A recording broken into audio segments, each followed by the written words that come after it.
the blank slate theorist is going to conclude it's because society isn't encouraging women, they're not providing the opportunities, the X, Y, and Z. And the reality is all these jobs that women don't want to do, they can go and apply for today.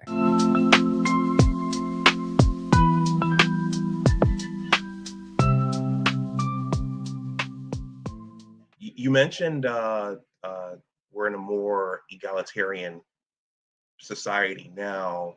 I'm going to ask you about blank slate theory next, but I'm sure you've heard the principle of a Chesterton's fence. Mm-hmm. And I know religion is a major flashpoint for some people, but when you take those fences out and you become more egalitarian, you start to think, okay, well, maybe there was a reason that some of those fences were there in the first place. Mm-hmm. So we looked. The goal was to make progressive, Yep. but in many ways, it's just unleashed more chaos.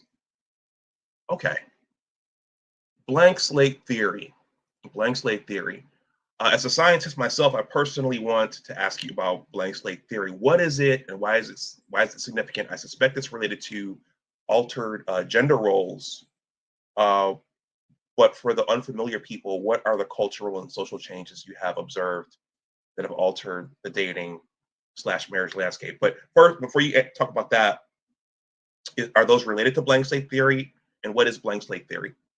Yeah, somewhat. So blank slate theory, for those who aren't aware, is I believe in the Latin, it's like tabula rasa. It's the concept of, it's a philosophical viewpoint where basically it's the one half of the argument or discussion about nature versus nurture. All right. So one set of people in society and even in mental health psychology spaces, they have a belief system that a lot of why we are the way that we are is based on what we've been born with, what we've inherited, what we've been born with, what we're inclined to, how we're psychologically hardwired.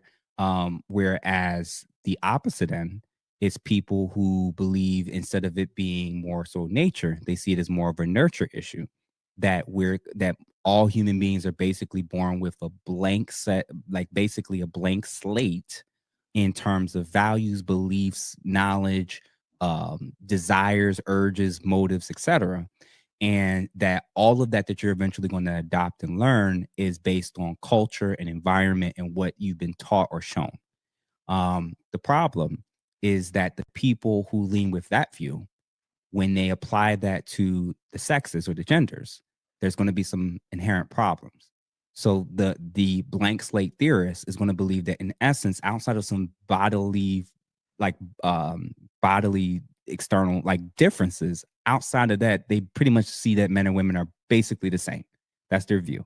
And as a result, the standards, the expectations, the requirements, everything should be seen and viewed as exactly the same. So if a man can have sex with a lot of women, women should be able to do the same. If a man can work 60 hours a week for the next 30, 40 years outdoors or do X, Y, and Z, a woman should be able to do the same. So they'll take it and apply it not only to voting rights and the ability to purchase things and inherit things, and they start extending it to more and more and more areas.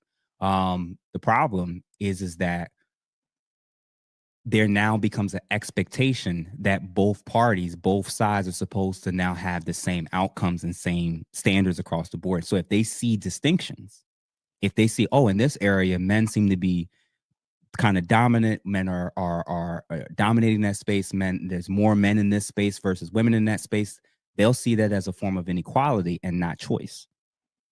Well, so the blank slate theorist is going to say this is a problem. We need to now put in policies, laws, and in quotas to try to change that issue, even if it's a very natural phenomenon between men and women. So, as an example, would be like a lot of men boys are naturally inclined to being very physical and doing things with their hands, especially for work. That's just what it is. Um, their bodies are hardwired and designed to be able to endure significant temperature changes, be able to be outdoors for longer periods of time in the heat and in the cold, be able to go further, walk longer, lift heavier items. This is just a part of the male anatomy. But the person and the jobs that require that type of work are going to be dominated by men because of their physiological reality, their biological results of what they have to allow them to do it. And then there's ladies who won't do a lot of those types of jobs. And the blank slate theorist is going to conclude it's because society isn't encouraging women, they're not providing the opportunities, the X, Y, and Z. And the reality is all these jobs that women don't want to do, they can go and apply for today.